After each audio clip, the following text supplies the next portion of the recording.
Yeah, you got to be ready around here. Hey, shout out to everybody in the building. It's the Miami Dolphins Roundtable. We are back, people.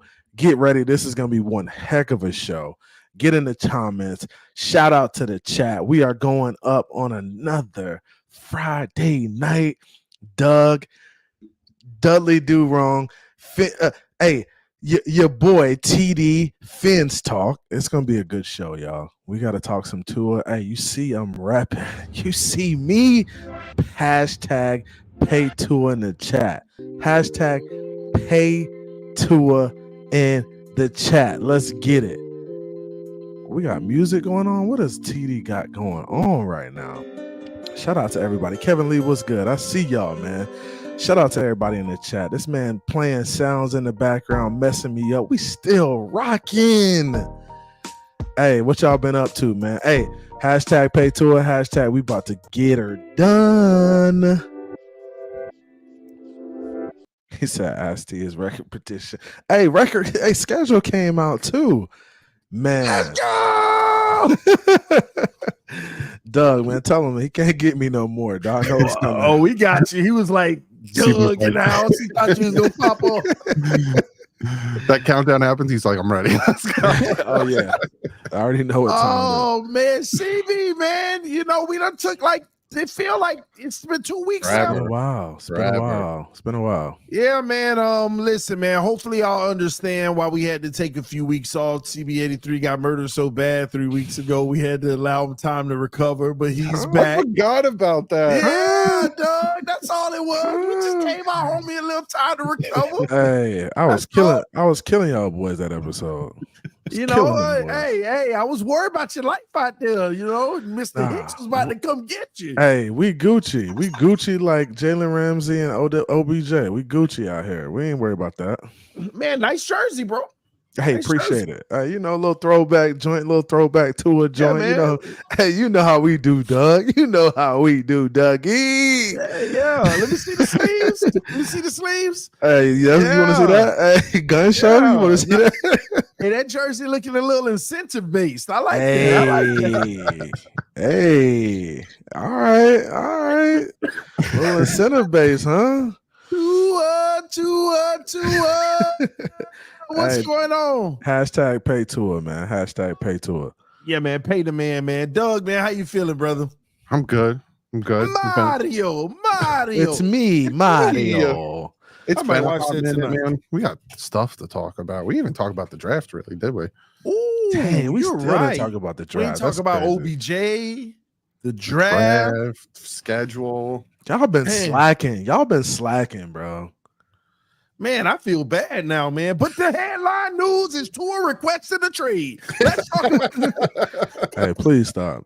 Stop. Let's back up. Let's try to hit some of that stuff though, because it has been a while, man. We are for the last thing that we left off at is we did have the draft. Mm-hmm. And just I guess a quick thoughts on what were your thoughts? Start with Doug, I guess. The draft, man. What'd you think about it? The order, the decisions that were made. What's your thoughts? Overall, I liked it. Going into the first round, there was like 3 positions I wanted to address: DT, pass rusher, and interior offensive lineman. They got DT. They got a freak athlete at DT. I mean, defensive end in Chop Robinson. Really like that pick. The Patrick Paul one was questionable until I looked more into him. I thought they could have possibly moved down, and then when Chris Greer came out and said he had some options to move down, I obviously got upset about that. But overall, I gave it like a solid B+. I did like this draft a lot, especially the third day. The Dolphins killed the third day, getting Jalen Wright, getting the Washington brothers, like just killed that third day. Kamara, I'm really excited, and I'm excited to see how this pass rush is going to do because we're facing some mobile quarterbacks this year, and I want to see Chop and Kamara and Phillips get after these quarterbacks. So I like the draft. Nice. What about you, CB? Your thoughts? Man, I like it. Anytime you get to add some young pieces to a thriving roster like ours, man. Chop Robinson. And the thing I liked about our draft is that, we got guys at positions where we needed them, but we also got great talent. I think we got great value as well. So getting a guy like Chop Robinson in here who could be a playmaker in year one who could be a game changer, just depending on where you line him up and how you put him out there and deploy him. He could be a game changer. And then you get some other pieces, like you get some steals in the third and fourth. I think Patrick Paul has a lot of upsides with his size and strength, good feet. And then you get some young receivers. I like Jalen Wright, the running back. He could be a dog for us. He could emerge in that room as being one of the better backs. You just got some players who can come out and contribute, and that's what I'm excited about. Just make these rooms better. The edge room got better, the offensive line got better, and the wide receiver room definitely got better, as well as the running back room. So I'm excited about it. Yeah, I kind of liked the draft, and I hated it at the same time. From a standpoint of liking it, first of all, I thought that the Dolphins wanted verse, and they settled with Chop. Because I took heed. I've been saying to people for a month before the draft, don't be surprised if we take a defensive end in the draft, because I'm never going to forget what Mike McDaniel said. If it was his choice, he would draft the edge every single year in the first round. And that's a powerful statement, knowing Chubb is coming off his injury. This is his last year in Miami. I'm truly convinced of that. So I understand the move, but I thought that they could land verse the way the board was coming at the end, and then he was taken like right before. So they went ahead and got the next best guy on their board. And some could argue that next best guy was actually what's his name in Minnesota now? The guard? No, the Dallas Darius Robinson. Yeah, no. Was it Robinson? Who went to Minnesota? Man, you got me looking it up now. Dallas Turner, right? Yes. Yeah. That was before our pick, right? Mm-hmm. And I felt like that was going to be another option for the Dolphins. But they lost out on both. And they went ahead and went with Chubb or whatever. So I'm not opposed to the Chubb move.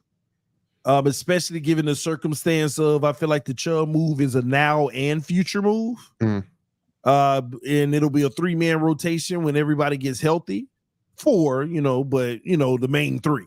You still got Shaq and but when Shaq's going to be vital early on. Yeah. It's just that whenever Chubb and Phillips come back, it's going to be that 3-man rotation, and they're going to be working Shaq in on occasions. And his snap count's going to drastically go down because they need Chop to be the future with Phillips.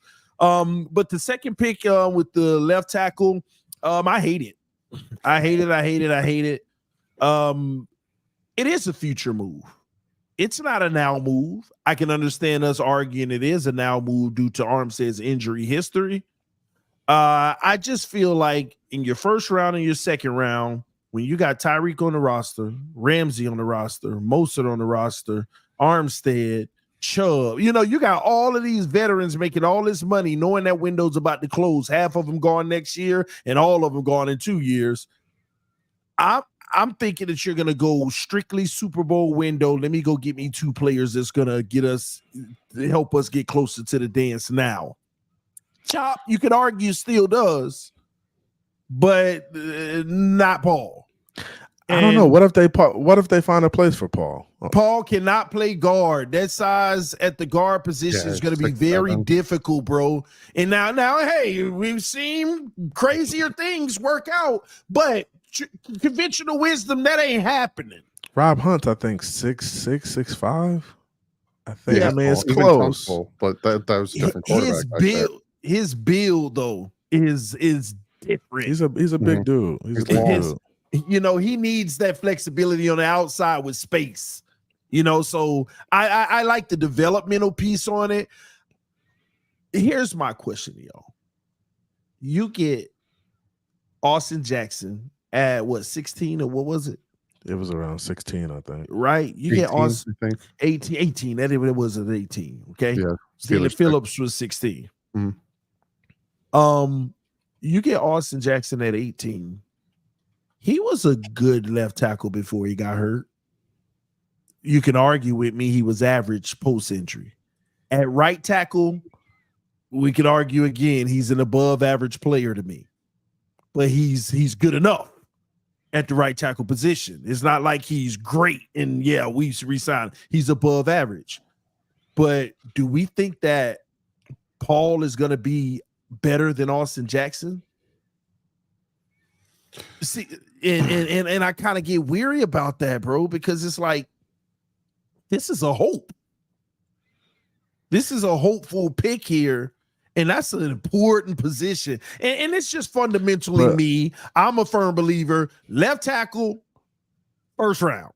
That's just my fundamental belief. Yeah, you can find them second, third, fourth, fifth, sixth, seventh, and get some gems. I'm just that firm believer. Left tackle, first round. Don't take no risks. Don't be sitting there talking about I'm gonna try to develop. That's the position. That's a surefire thing. And I understand people, well, our quarterback's a lefty. Man, left tackle, surefire. Okay. I mean, when it comes down to it, Austin Jackson was picked in the first round, and we kind of look back at that and we think it was a reach, right? Yeah. So 100%. I mean, when you look at the Patrick Paul pick and where he got picked, it's like it's high risk, But I mean not high risk, but high reward, low risk. But almost. I need better than Austin Jackson over there. And I get what you're saying, but you also got to understand that we're in a position where we're about to lose 2 tackles next year, given hands down. We are not planning for Armstead. Kendall Lamb is gone. Yeah. Right. He already said this is his last year plan. He already did that. He's retiring after this year, and then Armstead's out of here. We're planning for him to be gone for the most part. So you got one position. But it's one position, but we're kind of getting mad at Greer for being ahead of the game. And I think that's punishing him for being a step ahead of the game. I think that's bad football when we do that. I don't think we can say, hey, it's a bad pick because we need a player right now. Well, we're about to lose 2 tackles next year, and we only have Austin Jackson. I didn't say it was a bad pick. I said I don't like the pick whatsoever. Right. But you said you didn't like it because need guys who can play right now. Because here's the deal. Tell everybody that you're rebuilding without saying that you're rebuilding. That's not a rebuild because you draft the tackle, and you draft a tackle is a rebuild. I was just talking to Omar yesterday about this. Hey, first of all, I don't care who you was talking about. He said it too. He admitted it too. Bro, what? I said, we were having a conversation that's a bad conversation. That's fine. I'm just bringing you up what was said. We were having a conversation about if this team bombs this year and don't even make the playoffs. He was like, then what do? I said, you rebuild. He said the rebuild started in this draft. Oh my gosh, right. What? The truth is he's right. So you're retooling. You're not rebuilding because when you're rebuilding, something is broken, right? You are retooling. Every NFL team is retooling every year. They got to find a way to replace players they think are going to end up leaving the building. This is not a rebuild. This is a retool. It's a rebuild. It's not a rebuild. I don't know what. That's a terrible narrative you put out there. So again, we all have different definitions for everything, right? Yeah. For me, here's what a reset. First of all, the first level of things are resets. Resets are what we did when Brian Flores. Yes. Okay, that's a reset. That's a rebuild. No, that's a reset. That's the problem. That's a rebuild, reset, no. That's a everything. That's 2 different things. Let's use a house analogy here. Come on, guys. A reset means you pull up the foundation and everything, and you start from scratch. That's what we did under Flores. A rebuild, you keep the foundation, but you rebuild the home on top of it. Yeah, that's a rebuild. That's not how people in the football realm define a rebuild. If we were to go down the line and we look at teams that are rebuilding and teams that are resetting, no, we don't. There are a lot of teams that don't ever reset in the NFL. Teams are constantly rebuilding. Resetting is rare. You're correct. It is rare, and that's why it took us 25 years to do it one time, and that was with the Flores thing. That's why we got so much crap for it. Yes, we actually reset. Yeah. Okay. Then on top of reset, then you have rebuild, which means you already have a core in place, but now you're going to start to like I'm telling you, this is a rebuild. All right. So what's your definition of it? So how are we rebuilding? Let Christian Wilkins and Robert Hunt go. That was also indication that it's actually a rebuild. And you still don't even have your young core signed. So this is definitely a rebuild. You can go any direction right here. If you notice what Chris Greer said, he said he wants to, we're re-signing Tua, Holland, Waddle, and Phillips. That's your core. You got 2 defense, 2 offense. There's your core right there. And we have Achane, another young guy. Like, that's where your core is. And then you start getting rid of the vets and you start clearing the cap space and then you rebuild it. That's so was the team, was the team built? So you guys are saying the team was already built. You want to know what a retool is? Your team was built. We didn't have a roster that good again. Yeah. You know what a retool is? A retool is what Buffalo did. They took 4 or 5 old veterans that were old and got rid of them and replaced them. That's a retool. You got the core already there. That's all we did. We let some veterans go, let some veterans walk out of the building, and we went and got some other guys. Do you want to go down the list? Do you want to go down the list of everything that we moved on from? You want to go down the list? Oh, and you see the list of what we brought in? Yeah, exactly. It's a large list. But that's the rebuild. You make more transactions than a retool. A retool is just taking certain specific areas where you're already actually got guys, but you're just trying to make them better. We can agree to disagree. I don't think the Miami Dolphins are in a rebuild right now. We can agree to disagree on it. Yeah. Well, then what are we? Do you feel it's a retool? Yes, because I think you lose some key players, right? You lose guys that are on the end of their career, like X, right? You lose Christian Wilkins, who you let him walk. You can't pay him. You can't afford to pay him, right? Young stud, right? You groomed him. You can't afford to pay him. Sometimes that happens. It's the NFL. That's the business of it. He walks away. You find guys not necessarily to replace him, but to replace his production. You're never going to be able to replace a guy like Christian Wilkins. No. But you bring in some defensive tackles that you can get out there and deploy as a unit and try to replace his production. It's a retool. It's not necessarily a rebuild. The team is a good football team. This isn't showing that we are breaking it down to build it back up. I don't think that's what we did. So let me ask y'all this question, because I want to get on this whole notion of, well, you lost Christian Wilkins because he was asking for too much. You lost Robert Hunt because we wouldn't have paid him $20 million. Let me ask you this. If you never traded for Tyreek Hill and you took those 5 draft picks and drafted 5 players, if you never traded for Chubb and you took that first round pick and you drafted for a defensive end, if you never traded for Ramsey and you took that pick and you drafted for a corner, you see where I'm going with this, right? I see where you're going which with it. Which means, no, let me finish. You have massive money and you have a younger core, right? Would Christian Wilkins and Robert Hunt be here today? Yes and no. I think Chris Greer still wouldn't have paid Wilkins as much as he got. I think Robert Hunt, yes, but I don't think Christian Wilkins. This is why I feel like Christian Wilkins would have been here, because we wouldn't have scoffed at the price last year. That's true. Yeah, I didn't think we of that. wouldn't have scoffed at it last year. Yeah, Robert Hunt, we would have offered him a beautiful one last year. That's true. You see what I'm saying here? Yeah. This goes into my rebuild whole notion. You literally put your foot on the gas. Like I've been having this conversation with people lately about when we got rid of Flores, because Omar also said this and I disagree with him, and I told him I feel it was a cop-out. He said that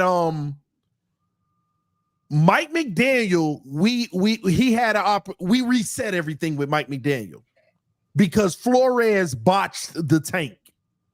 I said, first of all, Flores then botched the tank because the tank was tanking for Tua and we still end up getting them. That's number one. Number two, even if you fired Flores, why couldn't we just continue with the same game plan when McDaniel came in? Why couldn't Greer just keep building through the draft?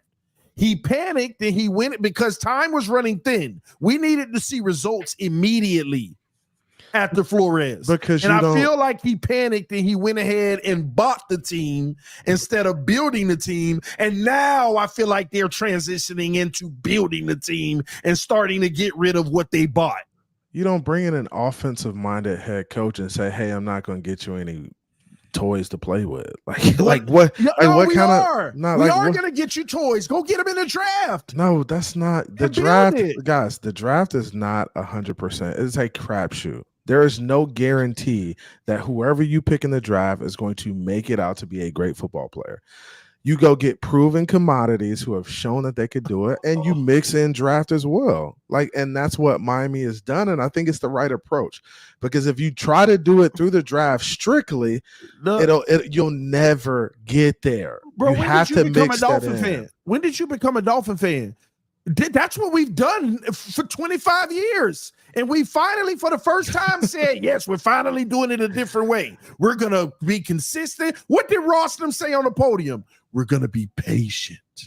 We're going to build the team through the draft. Trust the process. Yeah, trust the process. They went straight away from the process. But first of all, they're not saying, and when you hear them talk on the podium and they say we're going to build through the draft, you think they're saying, oh, we're strictly going to draft players and not bring in great free agents we have an opportunity to get? Are we serious? That don't make sense. Let's not do that. Come on, man. I get what you're saying, and I'm actually in agreement with you to that extent. But here's the thing: if you fail trying to win. You fail doing the same thing you said you wasn't gonna do. Though it's tempting to want to go jump out there and spend the money. It's tempting when you got half the team built and all of these stars coming available. Oh, let's just go get them and go for it. It's tempting. But the discipline of it all, what they promised us 5 years ago, is that they were going to be disciplined, they're going to be patient, and they're going to build through the draft. And people were like, man, go spend some money. No, trust us. Be patient.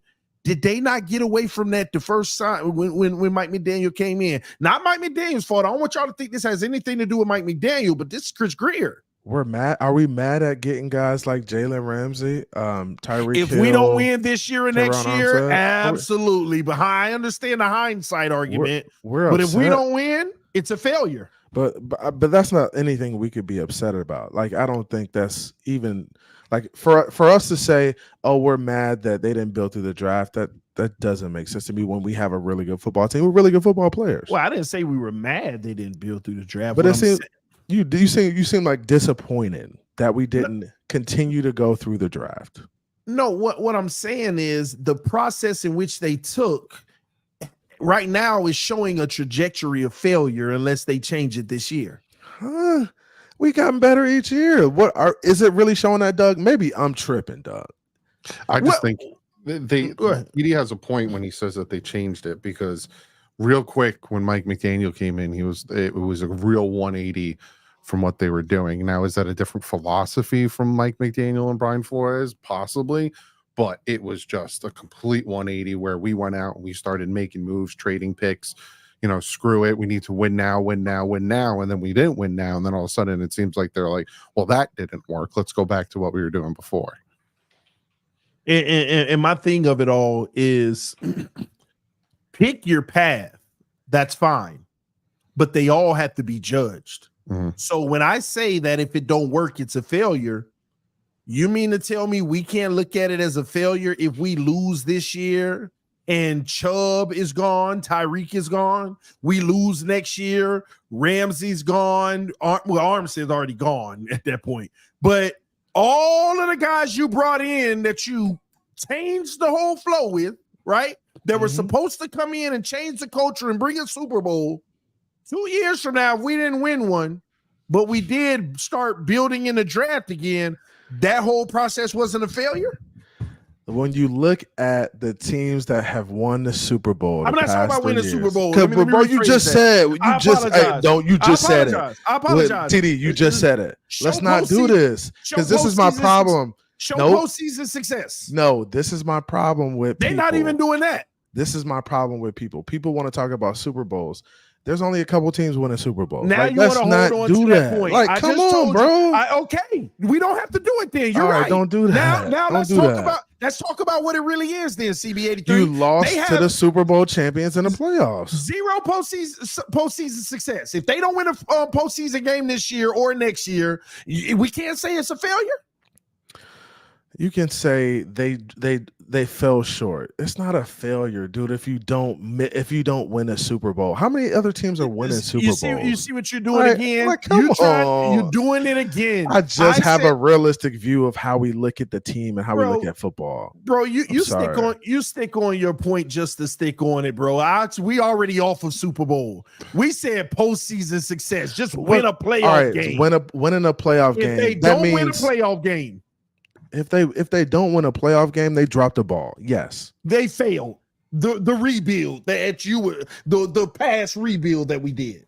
I would say, yeah, you could call it a failure, but are you done at this point? If you lose a playoff, if you don't win a playoff game, are you done and calling the rebuild flat out done? Flat out done. You know why? Okay. Because now as an organization, you know what we have to rely on in the next 2 years, and y'all tell me what the odds of this is. I'm gonna name 5-6 players, okay? And you tell me the odds of us replacing them with a player as good or better in just 2 years. Teron Armstead, Tyreek Hill, Jalen Ramsey, Bradley Chubb, Raheem Mostert. And I'm going to leave guys like Fuller and Poyer off of there, okay? I'm going to leave them off. But those guys right there, the main core of your retool, what are the odds in 2 years of a draft that you are going to replace them with players just as good or better so that this team can continue to compete at the same level or better? And remember, that level still was a failure. What are the odds? So therefore, to me, the odds are slim to none. So it was a failure. Retool, reset, do whatever you have to do. But it is not going to be at the level of what we just had last year, this year, and next year from a talent standpoint. It's not. Doug, how do you feel about that? He said there were 5 players that we need to replace. 2 years from now, I don't believe we'll be here. So 1 year maybe. Right. So 1 year you think they may not be here. Can we find a guy to replace Armstead's production? 20. I think so. Like, what do you think, Doug? I think we can find a guy to replace. He has barely played. Yeah, but when he's on the field, he's one of the best left tackles in football. We're not talking about playing time. We talk about caliber of players. Stop, CB. So you don't think Patrick Paul could become a guy who's a tackle? Not in a year. No, not Eichenberg can become that guy. But let's be realistic. Right, but that's the thing. We don't know, right? We're banking on development, and we can bring in free agents who can replace a guy like Armstead. Like even Tyreek Hill. We already got Tyreek Hill replacement on the roster and Jalen Waddle. At some point. This is the point that I'm making, though. We already got him on the roster. Everybody I named, we already got somebody on the roster that's going to replace their salary. And replace them as a player. Chop Robinson, you don't bring him in. You don't bring him in because you're not replacing Chubb with him eventually. Well, you're going to pay Phillips. Yeah, and you'll have Chop on a rookie deal. I'm not even talking about the defensive end position. I'm not even talking about that. But you did bring up Chubb. That's why I said it. Well, we have a replacement. Well, that's a bit interesting to see if ends up being as good as Chubb. Now, he has the potential. Mm-hmm. Yeah, I could see that. But what I'm saying is, for the rest of those guys through and through, it's hard to find the next Tyreek Hill. You can say, well, we got Waddle. Well, we had life without Waddle before Tyreek before. It's a good thing. But with this team and this makeup, you need more than just Waddle. So that's all I'm saying. Teron Armstead, Jalen Ramsey. Who's the next Jalen Ramsey? You done invested so much at the cornerback position. You're not getting another Jalen Ramsey, but you could get in a good corner. Like you could bring in a good corner, but you're not getting Jalen Ramsey. But do you see the compromise on talent that our future holds because we were so heavy at the top? But at some point, the other players will emerge as being dudes. Maybe Cam Smith. We don't know. We just don't know if these guys can become dudes. At the guys that I named level, man, Greer would be the GM, that dude, if all of them could meet that level. Like any general manager in the league would be that dude. But all I'm saying here, CB, bro, it's not likely. No. Yeah, you're not going to replace every guy and it be equal. No, you're not going to do that. But you find ways to supplement it. I mean, that's Chris Dreer's job, and I'm gonna let that man do his job. And all this leads to my final point. It leads to my main point. And you know where my main point always goes. You're trying to get back to great teams with all of these different positions when you could just upgrade one. Oh my gosh. You So can you get a better kicker than Jason Sanders, man. no, let's say you upgrade the quarterback position. Who do you think could get us over the hump, TD? Man, I think Daniel Jones is way better than this Skylar Thompson. See, you ain't gonna give me today, Doug. See, we can't. Hey. So Daniel Jones, that's your guy? Man, listen, CB, you'll be running all week with that, clipping it, doing your shows. I don't do clips. Hey, we know who does clips. I don't do clips. Listen, no, but it does come down to that to me.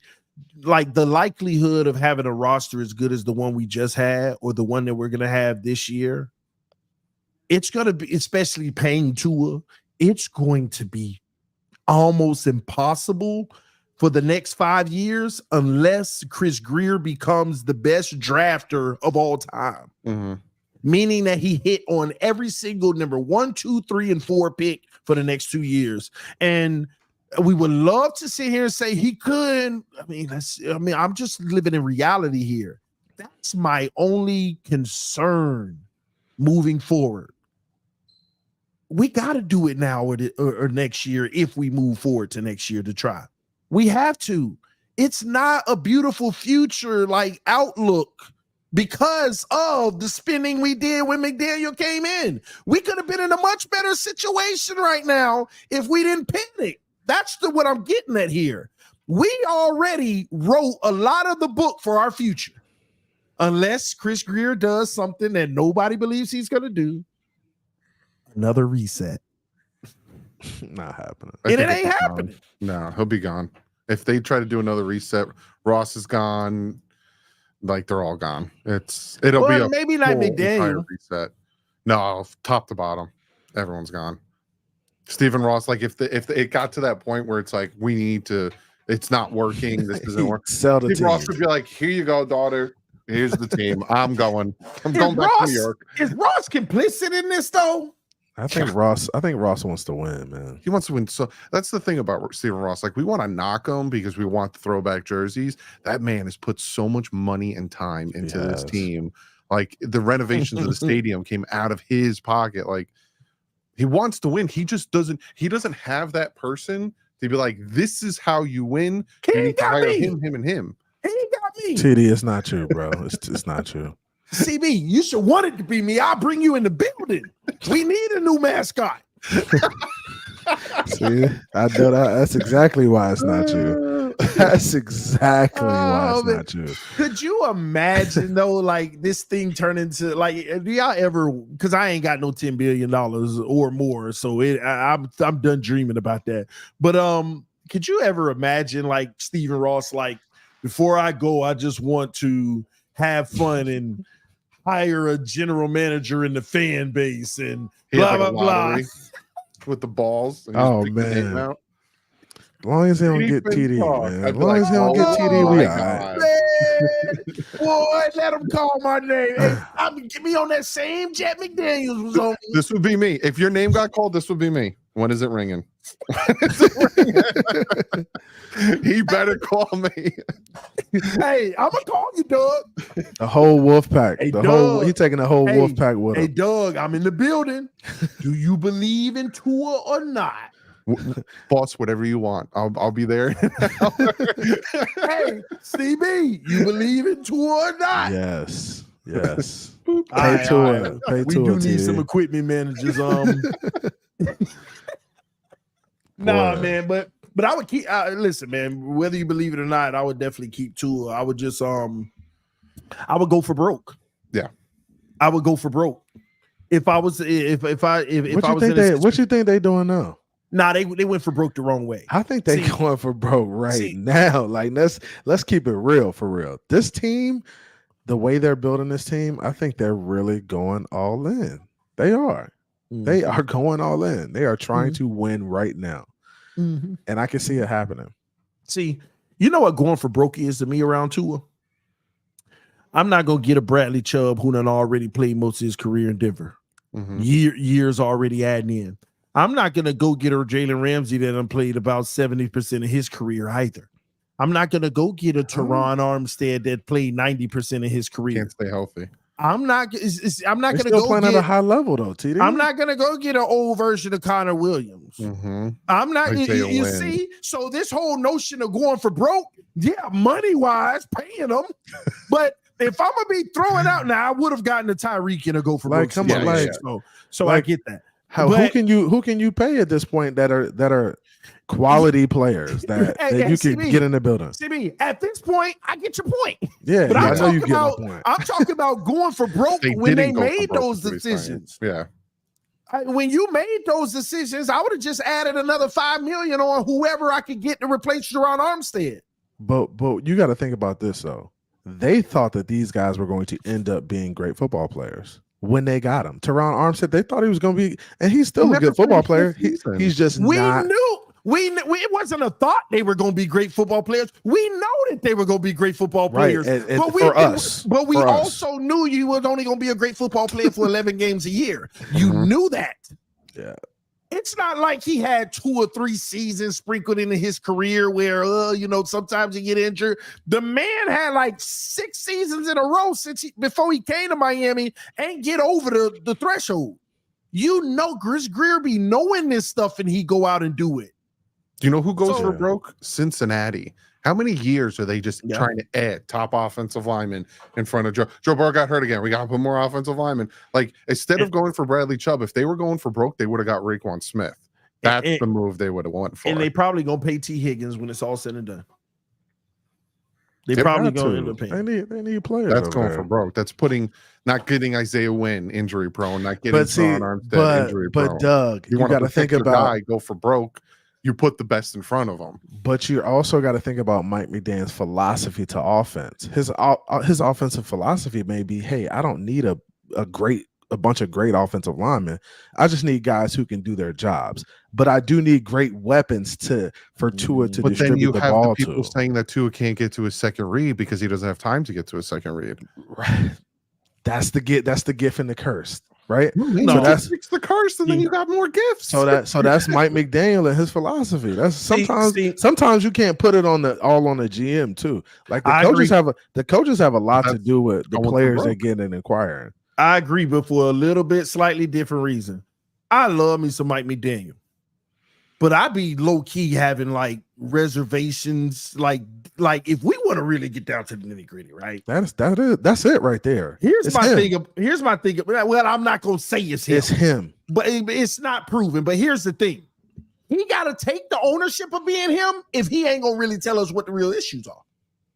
I understand protecting your O-line or protecting Tua, but tell us when they clog in the middle, why you ain't going outside? Mm-hmm. If when they take away the first read, why aren't you building an offense that can create more protection? So when is it your O-line? When is it your quarterback? Or when is it just you can't scheme to make up for it? I think it's a combination of all of that. But I think what tells you is the moves that he makes, right? Going to get Jonnu Smith, going to get OBJ, going to get more weapons that it's like he feels like his receivers still aren't good enough. Clearly, no. What is Jonnu and OBJ gonna fix about? They just add more. They give you more versatility in the seam everywhere outside the numbers. OBJ is gonna be a much better threat than Berrios on a slant than he was. No, it gives you more versatility. You're missing the issues that the offense actually has, though. What's the issues? We don't have a problem whether it's Berrios or OBJ coming across the middle. We got the problem with nobody coming across the middle. The problem is when that defense say nothing can happen in this middle. They even at times, the right team shut down Tyreek and Waddle in the middle. So the player doesn't matter. So when they shut you down you got to go outside, right? And you tell me, Mike McDaniel, Why aren't you going outside enough? Now I saw on film where you tried. Here we go. I've seen on film where you've tried and our quarterback did not deliver sometimes. Here but we go, regardless, if you are the genius you're supposed to be, regardless if your quarterback can't deliver outside or regardless of if they clog the middle, where's the scheme that can get over that hump? Because let's be honest, against those good teams, McDaniel ain't got an answer. He just keeps doing the same thing over and over. And when the other team calls something, you know how defenses mix it up, right? Like they'll call a play, they'll call 3 plays that's all over us. But in a totality of a game, a defense will say, all right, let's mix it up and call that now. Because I think they're going to try to mix it up. Nope, we didn't mix it up and we got you. Ooh, 17-yarder across the middle. Yeah, and it was wide open like we used to. Then they go right back to doing what they usually do. This is what happens against those great teams. We get the one deep ball from Tyreek, then we get one out of every 10 throws across the middle for 17 yards. It looks like sometimes we're going, then we get shut down. McDaniel got to be a better schemer. He does. He's got to be a better play caller. We need more balance out of the offense. We got to be able to run the ball a little bit more. I don't like dropping back and passing the ball 4 downs in a row, 3 downs in a row. I think you got to mix it up. And I think that's something he lacks in his offense. He's got to be a little bit more versatile and get downhill more. We can't rely on getting to the edge every single time. Maybe we got to add some gap scheme in or run inside. We got to be able to get 3-4 yards on these runs to help us stay ahead of the chains. If we don't stay ahead of the chains, we are not winning ball games, right? We can't get into 3rd and long every time or 2nd and long. We got to stay ahead of the chains. If we can get into 3rd and 3s, 2nd and 4s, like we can operate, but you can't be behind the chains. He can't. I feel like he calls a good run game balance though. Because our strength is going on the outside. Situational though. Yeah, but here's what I don't think people realize in the run game. We eat McDaniel alive. Like say we running well in the first half. We'll come out in the second half, and I'm sitting there watching the defense. You can see it. They're not going to let you run anymore. They are going to say they're going to let you beat them in the air. They're going to take their chances. They're going to man up. They're going to do it the gritty way. And we run the ball on first down, 1 yard. Run the ball on second down, -2. Throw the ball, punt the ball. McDaniel come back out. They in that same look. All right, let's throw on first down, incomplete. Let's try to run on second down, 2 yards. Throw on third down, punt the ball. Now he's like, let's throw the ball because we done had 2 possessions where they done scored now. Because remember, these are good teams. They offense done ate our defense up possibly. And they done scored. Now we behind. And all of a sudden, he abandoned the run. He does, though. I don't know about that. He does. I thought. Doug, how do you think he runs the ball enough? No, I think in certain situations he doesn't, and I think he overestimates what he's seeing. Like there'll be a safety coming down. Like what game was it? It might have been the playoff game. Oh, they played too many safeties in the box, so I went a different route, and that's where he started throwing too many bubble screens, which drives me nuts. He tries to get too fancy with certain different things. I think he abandons the run too quickly. But when it works, like prime example of him abandoning the run too quickly was the first Kansas City game. 2 runs, we get down to their 31, and he throws it 4 times in a row. Like, why? Like, why? Terrible. It makes no sense there. At least run it once. Like, you run it once, and we get another 15. Then all of a sudden, it's an easier situation. Your play calling's different, and he just pass, and then the snap. It just didn't make any sense to me, especially after that bad, communication between Tua and Cedric. It's like, you got to do something different, man. You got to change it up. And I think you're spot on, Doug. And I think his thing is like going against the analytics, right? But I think sometimes that hurts him. Like when you get down there and you want to just throw in like the red area, bro, those are low percentage plays. You got to rely on a lot to happen. Bro, just hand the ball off and see if he can get 3 to 4 yards. Like, but you asked for this though. No, I don't ask for orthodox to the point where you're going against natural football analytics, bro. Run a high percentage play in these situations. It's 4th and 1. Here's what y'all. Third and 1. You gonna throw a fade route? Like, here's what I don't. Here's what I don't feel like a lot of people realize in what they're asking of Mike McDaniel. 2 years ago, he was doing the same thing, but it was successful. Sometimes. 2 years ago, very high level of success on third, fourth, throwing the ball. It was a different offense, though, TD. He took the chance. It was a lot different. Yeah. Because I feel like, Ingo was a lot more involved in the pass game. The tight ends were a lot more involved. I think this year we just became too Tyreek centric and too trying to force the ball to Tyreek, trying to force the ball to wide receivers down the field. That's what you signed up for. That was a part of his contract. It was next to the signing bonus. Force the ball to me or contract. Bro, you gotta be versatile. You knew what you were getting when you got him, and that's why I'm terrified of what I'm hearing coming out of OBJ mouth. What is it OBJ saying? The commitment to get him the ball as much as he's perceiving he's going to get it. Where are these targets coming from? Maybe they're going away from Tyreek. Maybe they're coming off a Tyreek ticket. Maybe, but that'll be interesting. He recruited him. I mean, maybe Tyreek told him, "Hey, I'll give you some of my targets." Say though, he's not the guy who expects to get the ball every time. He's a different part in his career now, where he's a team player. So. Thank you, Doug. He said he expected to get it more than he did in his previous situation because McDaniel's going to find ways to do it. He didn't say all of that. Knocking Lamar Jackson, but if you went and back and watched that game, there was a lot of times he was butt naked open. He literally got naked, laid on the ground, waiting for the football and never came to him. He talking about your boy, TD. He talking about your boy. Which one? The one that went to the AFC Championship game?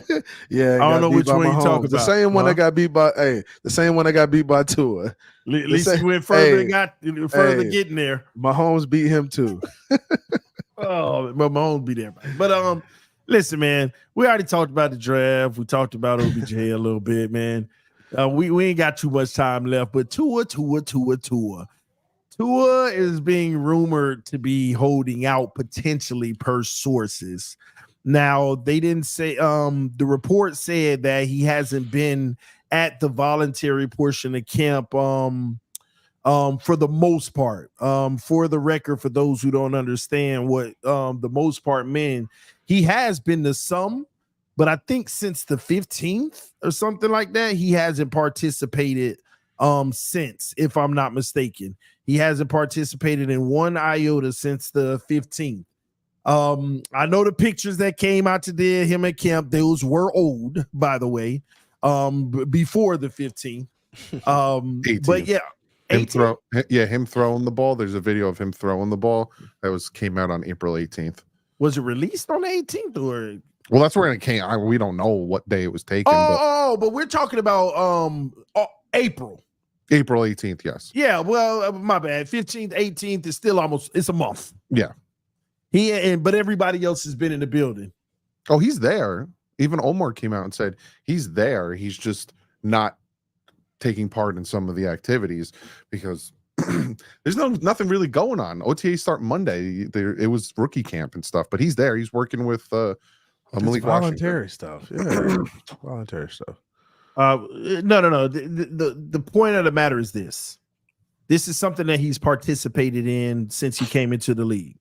It is voluntary. He could choose to do as he pleases. You know, a lot of people are going to look, you know how people compare. Yeah. They're going to say, hey, we see Herbert out there. We see Burrow out there right now throwing passes. You know, all the clips and stuff come out. Tua need to be working with his team. Of course, they're going to make it more than what it is.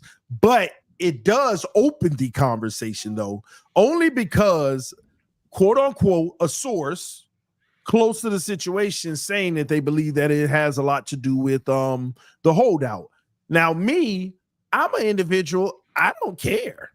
This ain't like this negative thing for Tua. Because if I'm Tua, I am holding out. And one of the main reasons I'm holding out is because the team ain't got no backup plan. They ain't got no leverage. What they gonna do? Go bring Tannehill back? Nope. So at the end of the day, I would be holding out if I'm Tua.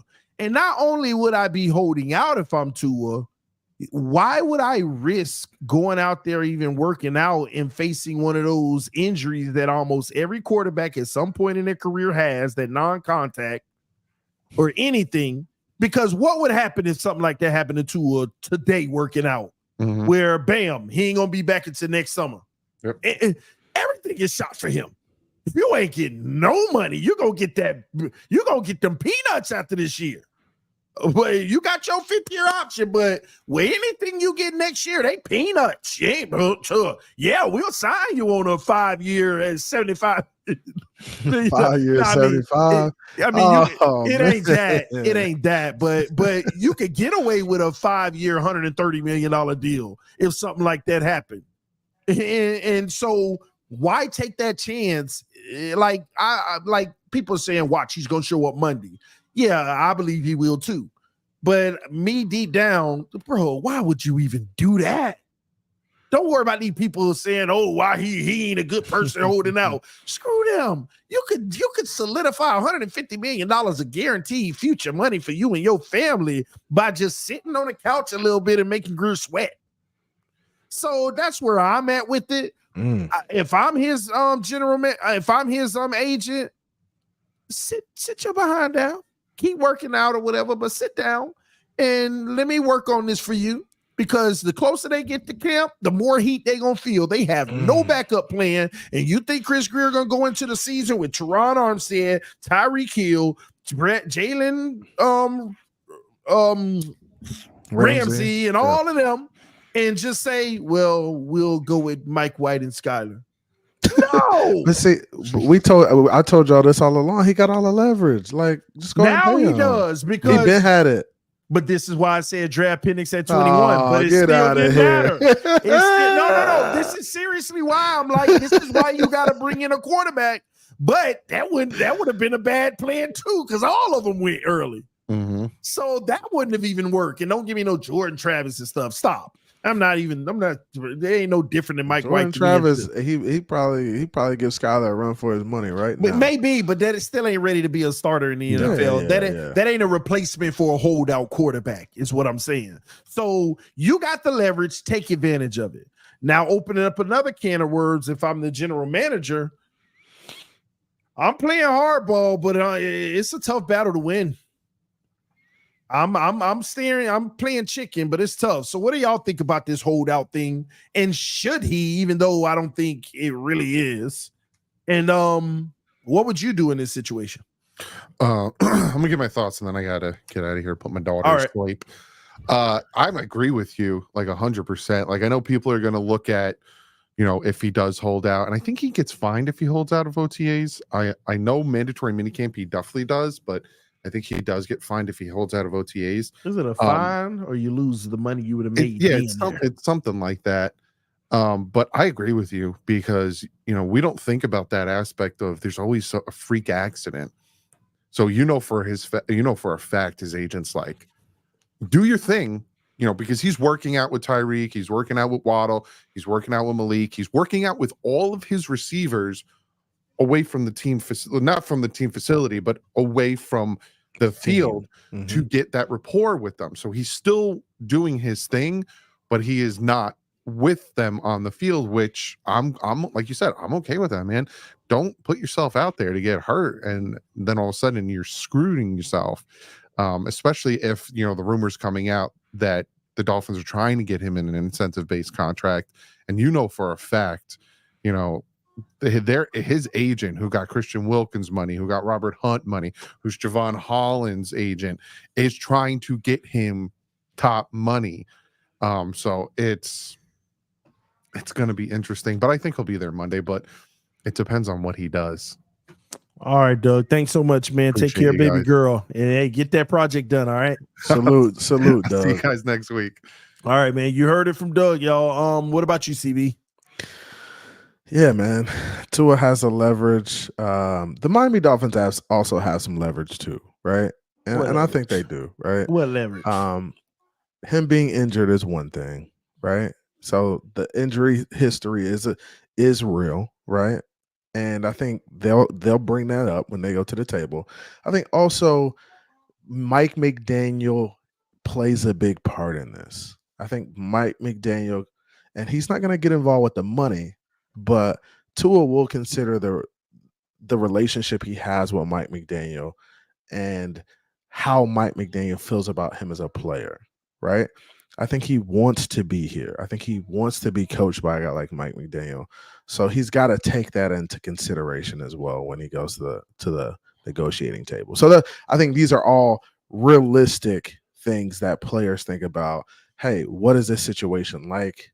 What would it be if I went somewhere else? Like, what would the money be like? He's got to take that into consideration. And if he wants to be a Dolphin, he wants to be coached by Mike McDaniel, he'll find a way to make it work, make the money work. It's getting real interesting. It is. Time will tell. We'll see what ends up happening. But here's what I'll say, man. Get your money if I'm him and do it the right way. Don't take no risks.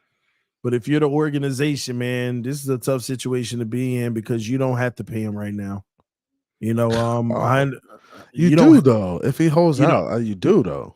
Well, I get that. You see what I'm saying? Like you. I mean, you don't, but you don't, but you do. You put yourself in a position to be cornered. Yeah. And you have no one to blame but yourself. So, but I don't think they think that Tua is the type of player that will corner them too. I think they have a relationship where they feel like, hey, Tua's not going to, box us in. We all want the same thing. We all want to come out, winning out of this deal. That's not always the case, but there's got to be some injury clauses in there, some protection for the Miami Dolphins, and there's got to be some protection for Tua, some upfront money, some cash so he could solidify his family. You think he takes the incentive deal that has some injury stuff in there? Yeah. I think that's gonna happen. I think that's the nature of it at this point. He's got to accept some of that, right? He's got to accept some of it.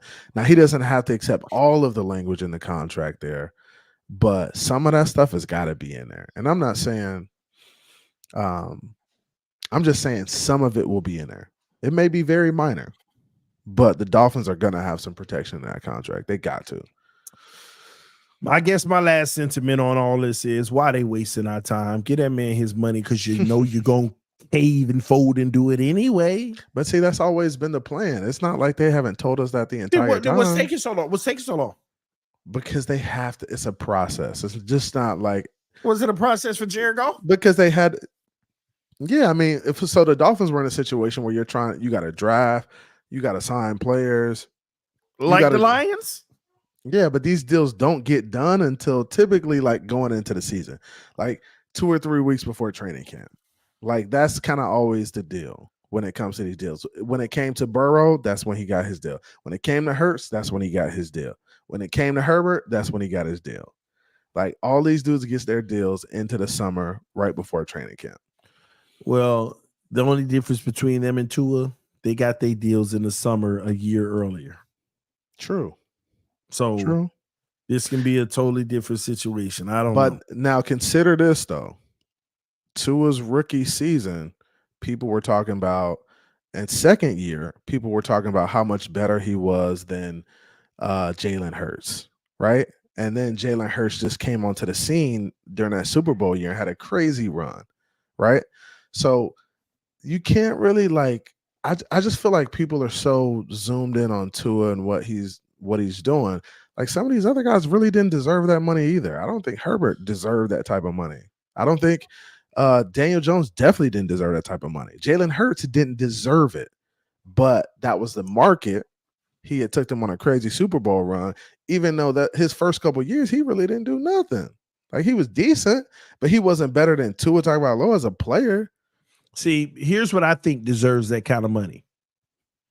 When you can show your organization that you have the ability to compete at the highest level when in big moments, okay?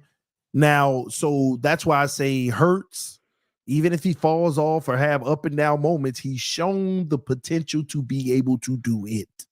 Right. Give him his money. We can play with that. With a really good team around him. Yeah, he had a great team around him. Yeah, but he did his part in the moment, in the time. I agree with that. Herbert is the one that you can argue that, but the intangibles are shown. It's shown through and through.